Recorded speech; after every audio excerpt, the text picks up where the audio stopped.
Le petit chaperon rouge, adapté par Sarah Négrel et illustré par Nadia Fabrice aux éditions Sassy Junior.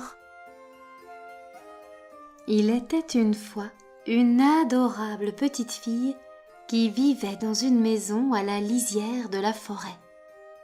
Sa maman lui avait cousu un chaperon de couleur rouge qu'elle portait tous les jours, si bien qu'au village, on l'avait surnommé le petit chaperon rouge. Un jour, sa maman lui demanda d'apporter du lait et des galettes à sa grand-mère qui était tombée malade et vivait seule de l'autre côté de la forêt. Elle lui dit de bien faire attention et de ne parler à personne en chemin. La fillette, qui adorait sa grand-mère, était très contente d'aller lui rendre visite. Elle partit en sautillant et en chantant, son petit panier de provisions sous le bras.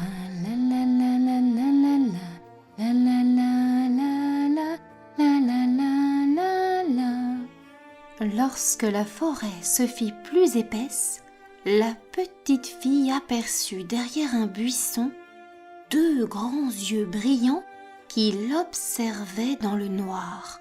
C'étaient les yeux d'un loup qui la suivait depuis un moment déjà. « Où vas-tu comme ça, toute seule dans le bois ?» lui demanda-t-il de sa grosse voix. Le petit chaperon rouge, qui avait oublié les conseils de sa maman, lui répondit gentiment « Je vais trouver ma grand-mère qui est malade et habite seule de l'autre côté de la forêt. » Le loup, qui n'avait qu'une seule envie, c'était de dévorer la petite fille, se dit qu'avec un peu de ruse, il pourrait aussi manger la grand-mère. Il lui proposa alors de faire la course pour rendre le trajet moins ennuyeux. « Voyons qui arrivera le premier. » Le loup, qui connaissait la forêt comme sa poche, prit un raccourci alors que la petite fille marcha tranquillement, s'arrêtant même cueillir des fleurs pour sa grand-mère. Le loup arriva le premier et frappa à la porte en imitant la voix du petit chaperon rouge. La grand-mère eut à peine le temps d'ouvrir la porte qu'il n'en fit qu'une bouchée. « Ah !» Puis il enfila la chemise de nuit, le bonnet et les lunettes de la grand-mère, prit un livre et se glissa sous les couvertures en attendant la petite fille. Lorsque la fillette arriva, elle fut surprise de trouver la porte ouverte. Mais quand elle s'approcha de sa grand-mère, sa surprise fut plus grande encore. « Comme tu as de grandes oreilles !»« C'est pour mieux t'entendre, mon enfant !» répondit le loup en imitant la voix de la vieille dame. « Et que tu as de grands yeux !»« C'est pour mieux te voir, mon enfant !» répondit le loup. Le petit chaperon rouge s'approcha encore.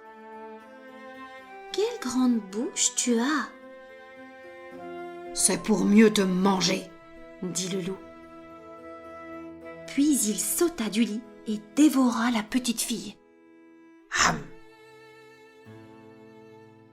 Rassasié, le loup s'endormit et se mit à ronfler bruyamment. Au même moment, un chasseur, qui était très ami avec la vieille dame, passa par là et entendit les ronflements. Inquiet, il voulut s'assurer que tout allait bien. Lorsqu'il entra dans la chambre, il aperçut le loup dans le lit. Il prit son fusil pour le tuer, mais se ravisa. « Et s'il avait mangé la vieille dame ? Peut-être que je peux encore la sauver. » Lorsqu'il ouvrit le ventre du loup, il vit sortir d'un bond le petit chaperon rouge et sa grand-mère. Consciente de l'avoir échappé belle, la fillette et sa grand-mère s'embrassèrent et firent une grande fête en dégustant les galettes et en buvant le lait.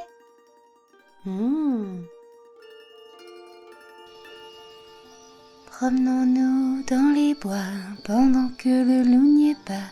Si le loup y était, il nous mangerait. Mais comme il n'y est pas, il nous mangera pas.